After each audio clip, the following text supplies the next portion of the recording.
Hello everyone, welcome to my channel B&B CBS Gossip 24. Luna Nozawa was unaware that being free could feel more burdensome than being incarcerated. The days after her release were meant to be bright, filled with sunshine, second chances, and the comforting hum of Forrester creations. However, the same journalists who had previously portrayed her as a criminal now referred to her salvation as controversial. She was reminded by every news that freedom may also be brittle. Therefore, Luna's fatigue overcame her caution when an unknown lawyer promised her total exoneration in exchange for a small legal favor. She didn't read the statement all the way through before signing it. Her record was meant to be sealed. It reopened her case instead. Like a storm building off-screen, the episode began. Steffi Forrester stood by her office window at Forrester Creations, browsing through her tablet. As she read the most recent headline, her jaw tensed. Forrester is under legal investigation. Designer's freedom is questioned. Ridge entered in the middle of a sentence. Now what? Steffi swiveled the screen in his direction. They are claiming that there may be a paperwork irregularity that renders Luna's early release invalid. Ridge scowled. Is it sabotage or irregularity? I'm trying to figure that out, she stated. Because it feels more than random.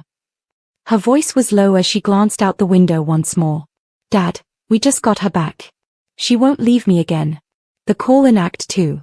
Sitting at his workstation at the Spencer Tower, Will Spencer gazed at an incoming message from a court source. Although the words were hazy, it was obvious that Luna's case was being reviewed. As clean as ever, Bill Spencer walked in. You haven't said anything all morning. What's happening? Will paused. It's Luna. A motion was filed alleging that her release was acquired through deceptive means. Bill scowled. Was it? No, Will replied. However, the person who filed it has sufficient proof to make it appear as though it was. Bill's mouth clenched. Then they're pursuing her and us. Since the paperwork has the name of my business. Then we put a stop to it, Will stated. Bill gave him a stern look. You know that implies lending the Forresters another hand. Will didn't recoil. It entails supporting the truth once more. Third act, the panic. Luna paced the design room at Forrester. RJ tried to reassure her, but the static of anxiety made it difficult for his voice to get through. He remarked, they said it's just a review. You're not in trouble because of it. She yelled, RJ, the last time someone said that, I ended up in a cell. He grounded her by grabbing her hands. Observe me. This time, you're not alone. We deal with whatever comes up jointly. She nodded despite the tears in her eyes. All I wanted to do was go on. I didn't want to be followed by this forever. Then Steffi came in, calm but ferocious. It won't. Carter is sending in a legal team, and I've already phoned him. Luna dabbed at her eyes. What if they believe I told lies? We then remind them of your identity, Steffi stated. A designer for Forrester. A survivor. Someone worth defending. With his phone in hand, Ridge emerged from the doorway. Carter and Bill Spencer are on their way. Steffi's face grew serious. He is, of course. The meeting in Act 4. Steffi, Ridge, Luna, RJ, Carter, and Bill Spencer were all in the Forrester conference room within an hour, and were joined via video call. Bill didn't waste any time. Let us clarify this. A complaint was made alleging that Luna's lawyer falsified her discharge paperwork. That is untrue, but they will dominate the narrative if we don't. Carter bent over. The issue is that, although she shouldn't have, she did sign an addition. Although it's a minor procedural matter, it allows for reconsideration. Luna took a deep breath.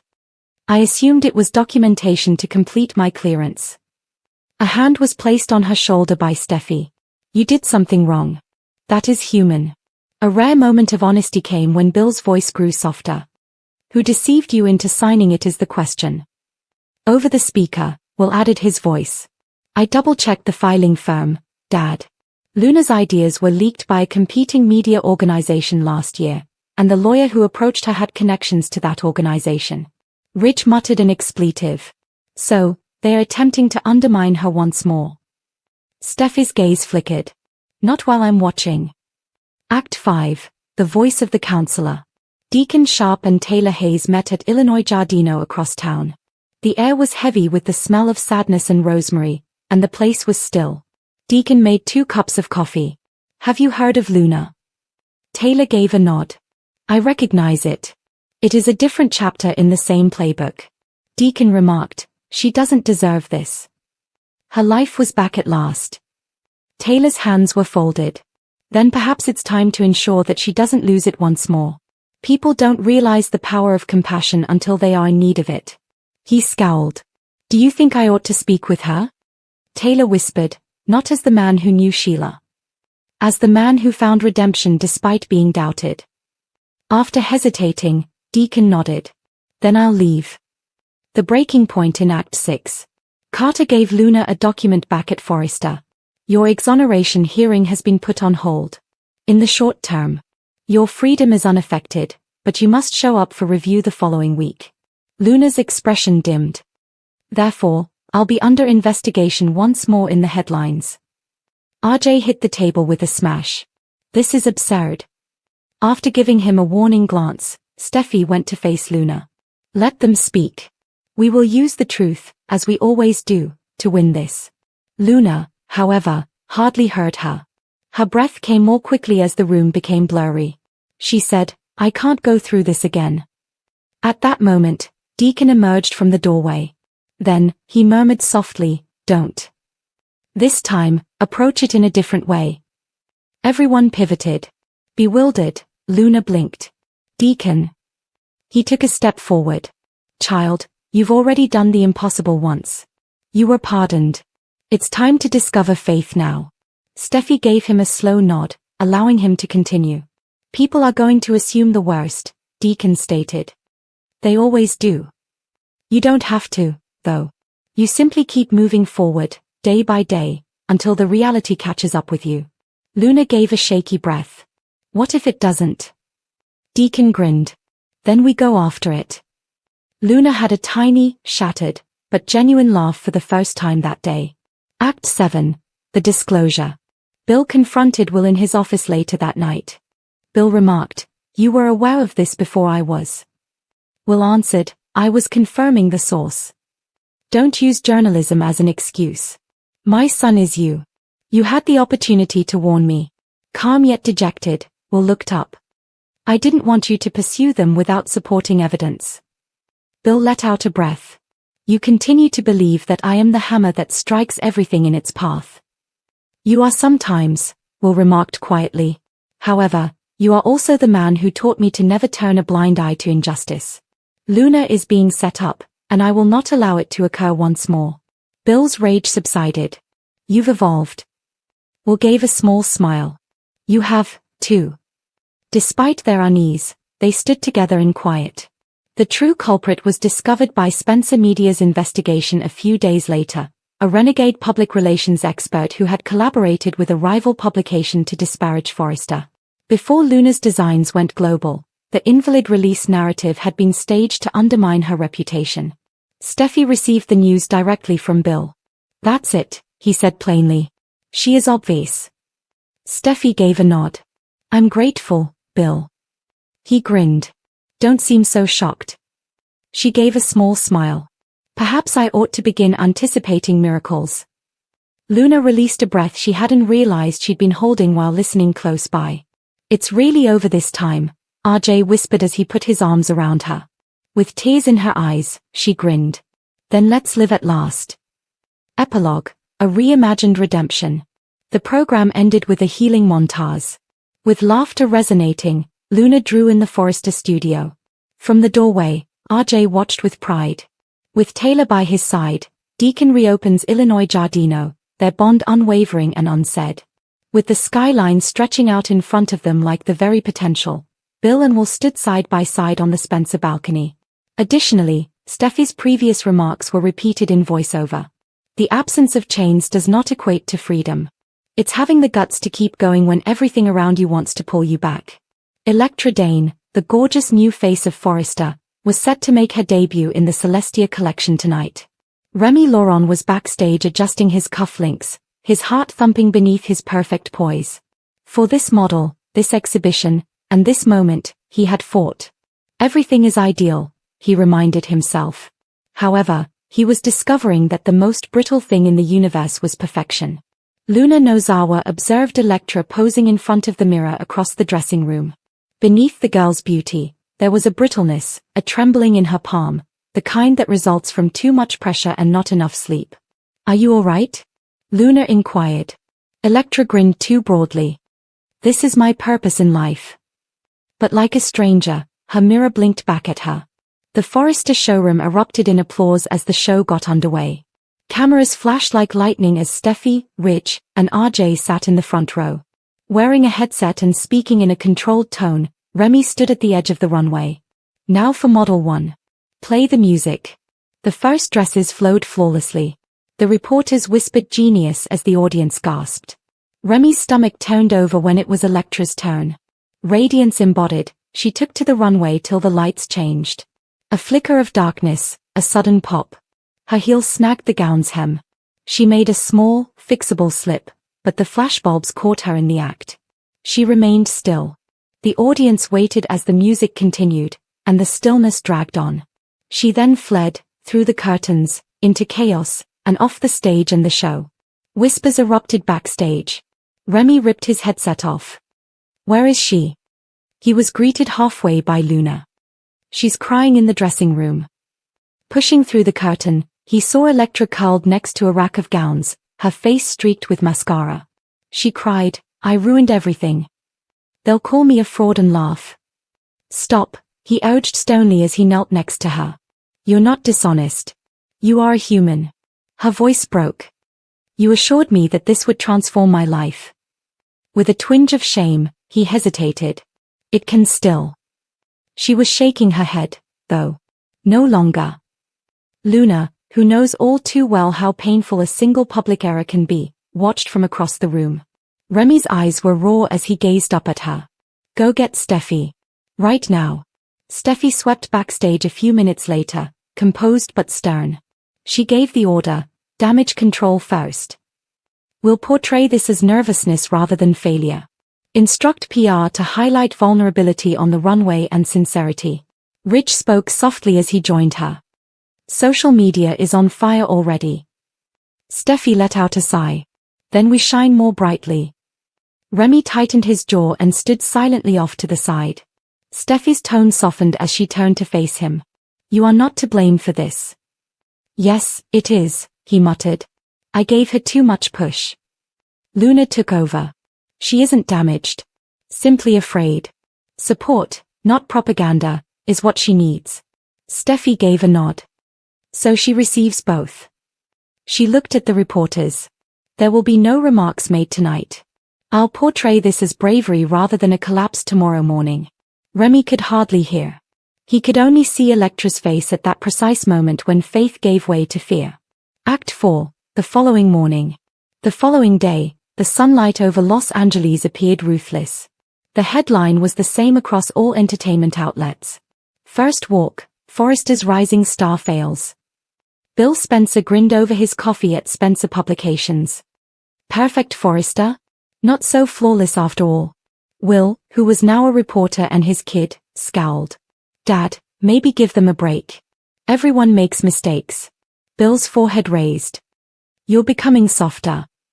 Will grinned. "Or human." At Forrester, Remy gazed at his phone, which had missed calls and unanswered texts. He had left Electra a dozen unseen messages. Luna slipped in and placed a mug next to him. "Remy, she won't be gone forever." He gave a headshake. "You're not getting it. She was barely living when I discovered her in Paris. It was her shot. I assured her that she may be saved by modeling." He was seated across from Luna. "You can't use pressure to save someone. Just patience." He looked her in the eye. "You have Taylor's voice." She gave a small smile. "I've been hearing her out." With a sigh, Remy lowered his shoulders. "Then perhaps I ought to begin." Panic began to seep into the Forrester building by the afternoon. Electra hadn't been home, hadn't returned calls, and hadn't attended the post-show briefing. "Locate her," Steffi commanded. Silently. "Another scandal is not what I want." RJ looked over the parking records. "Her vehicle is still here." Rich scowled. "So she walked away?" Luna put her sketchbook down, resolve shining. She didn't really go anywhere. She is in hiding. How are you aware? Steffi inquired. Because I once did the exact same thing. Hours later, they discovered Electra still wearing her gown from the previous night, sitting cross-legged against the skyline on the rooftop of the Forester. She seemed lost and ethereal when the wind touched her hair. Slowly, Remy came closer. I assumed you were gone. She didn't look around. I nearly did. Then I understood that when everyone is making fun of you, there is nowhere to go. There's no laughter, he stated quietly. She turned with red-rimmed eyes and said, Remy, I saw the footage. Everything about my debut is a meme. He was kneeling next to her. Let them speak. You had to deal with their cameras and expectations. You're still here even though you fell. She fought back the tears. Do you truly think I can get over this? I'm confident you can, he said. Electra, I can't let you go. Not to frighten myself, not to them. Her breath caught. Even being vulnerable bothers you. He gave a sorrowful smile. So perhaps it's time for me to learn. Luna and Remy met Taylor Hayes at Illinois Giardino later that night. Remy's words came out like confession as he described the catastrophe, and Taylor listened intently. He said, she froze. And like her, I froze. My only thought was, if she falls, I fall too. Slowly, Taylor nodded. Remy, that isn't failure. Empathy is that. But you've spent too much time evaluating yourself based on your level of success. He cast his gaze downward. I think that's all I know. Taylor gave a soft smile. Then choose up a new skill. She deserves grace, so help her get back on her feet, not because you need to be saved. Luna gave his hand a squeeze. Grace, she said quietly again. Act 8, the second stroll. Steffi convened a news conference a week later. Tension was high as cameras flooded the store. We're not rewriting a narrative today, Steffi said. It belongs to us. According to Forrester Creations, courage entails getting back on one's feet, while beauty encompasses imperfections. The lights went down. The music started. There she was. Walking slowly at start, but getting stronger with each stride, was Electra Dane. She had a high chin and a silver shimmering gown. Even before the show concluded, the audience stood up. Remy let out a breath in the front row, his feelings overriding his professionalism. Luna bent forward. You appear to have just regained consciousness. He gave a small smile. Perhaps I did. Redemption in Act 9.